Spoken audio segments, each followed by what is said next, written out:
మౌనమెలనోయి ఇక్కడి ప్రతి కథ మీ మనసుకు దగ్గరయ్యే ఒక ప్రయాణం. ఇవాల్టి టాపిక్ వచ్చేసి ఒక కాన్సర్ట్ గురించి అనాలా లేక ఒక సింగర్ గురించి అనాలా తెలీదు. But it's actually about music అనమాట. సో రీసెంట్గా ఒక 1-2 weeks back I have got a chance to attend a concert. And what's so special about it అంటే ఆ కాన్సర్ట్లో my favourite singer has performed. ఎవరో కాదండి, ఇట్స్ కార్తిక్. నిజం చెప్పాలి అంటే నేను లిటరల్ గా కార్తిక్ గారు బిగ్గెస్ట్ ఫ్యాన్ అనమాట. ఎలాగో కూడా చెప్తా వినండి. సో జనరల్ గా నేను సాంగ్స్ ఎక్కువ వింటుండేదాన్ని అండ్ వాటిలో కొన్ని సాంగ్స్ మాత్రం రిపీటెడ్లో వినేదాన్ని. ఎలా అంటే ప్రతిరోజు మూడ్ ఉన్నా లేకపోయినా వినాల్సిందే అనమాట. కానీ నేను ఎప్పుడు ఆ సాంగ్స్ ఎవరు పాడుంటారు అని ఆలోచించలేదు. లేటర్ ఒక రోజు ర్యాండమ్గా సాంగ్ డీటెయిల్స్ చూస్తే సింగర్ కార్తిక్ అనుంది. అప్పుడు అనిపించింది, అరే ఇది కార్తిక్ గారి పాటనా అని. అట్ ఫస్ట్ కోఇన్సిడెన్స్ అనుకున్నా, కానీ మళ్ళీ ఇంకో సాంగ్ అది కూడా లూప్ లో ఉన్నది. సింగర్ చూస్తే కార్తిక్, మళ్ళీ ఇంకో ఫేవరెట్ సాంగ్ అది కూడా కార్తిక్. అప్పుడే స్లోగా ఒక రియలైజేషన్ వచ్చింది, నేను ఒక సింగర్ ని చూస్ చేసుకోలేదు, నా టేస్ట్ నన్ను కార్తిక్ గారి దగ్గరికి తీసుకొచ్చింది అని. నేను ఎప్పుడు అనుకోలేదు కార్తిక్ నా ఫేవరెట్ సింగర్ అని. కానీ ఒకరోజు రియలైజేషన్ వచ్చింది, నా మోస్ట్ రిపీటెడ్లీ లిజన్ సాంగ్స్, నా మోస్ట్ కంఫర్ట్ సాంగ్స్, నా చాలా ఫేవరెట్ సాంగ్స్ అన్ని కార్తిక్ గారివే. అప్పుడు అర్థమైంది, ఫ్యాన్ అవ్వడం అంటే పోస్టర్స్ పెట్టడం కాదు, కాన్సర్ట్స్ కి వెళ్ళడం కాదు. ఫ్యాన్ అవ్వడం అంటే మీ లైఫ్ లో అన్నోయింగ్లీ ఒక వాయిస్ పర్మనెంట్ గా సెటిల్ అయిపోవడం. అండ్ నా లైఫ్ లో అలా సెటిల్ అయిన వాయిస్ కార్తిక్ గారి వాయిస్. అలాంటి ఫ్యాన్ అయిన నాకు అనుకోకుండా కార్తిక్ గారు పర్ఫామ్ చేయబోయే ఒక కాన్సర్ట్ కి అటెండ్ అయ్యే ఛాన్స్ వచ్చింది. ఇంకెలా వదులుకుంటా చెప్పండి. అసలు ఆ రోజు నా ఎక్సైట్మెంట్ చెప్పలేను.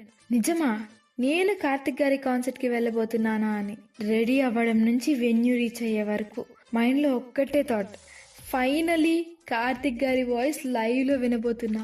ఇక కాన్సర్ట్ స్టార్ట్ అయ్యాక ఫస్ట్ సాంగ్ పాడిన సెకండ్స్ లోనే నాకు అర్థమైపోయింది, ఈ ఎక్సైట్మెంట్ అంతా worth it, totally worth it అని. స్టేజ్ మీద ఆయన పాట పాడుతున్నప్పుడు నేను ఒక ఫ్యాన్ కన్నా ఎక్కువ ఒక listener law మారిపోయా.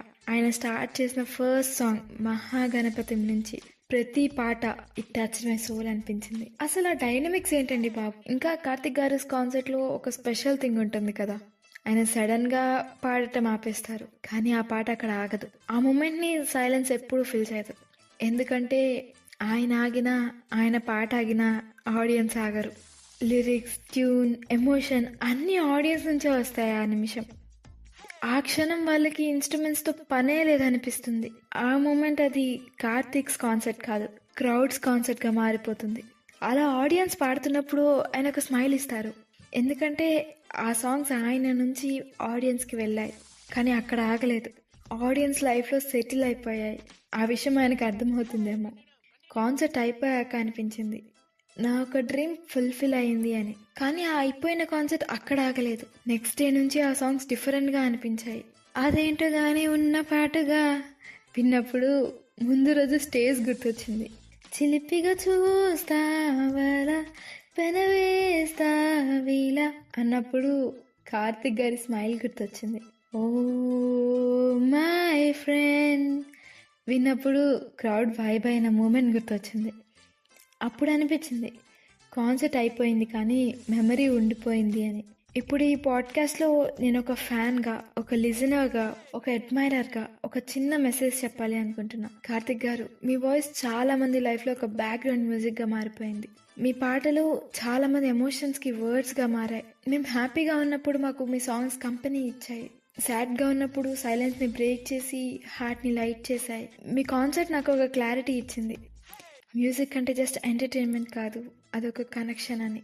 As a fan, as a listener, as someone who will always come back to your songs, thank you Karthik. And ఈ ఎపిసోడ్ వింటున్న మీకు ఒకటి చెప్తా, మీ ప్లేలిస్ట్లో ఎప్పుడో ఒక కార్తిక్ గారి పాట ఉంటుంది.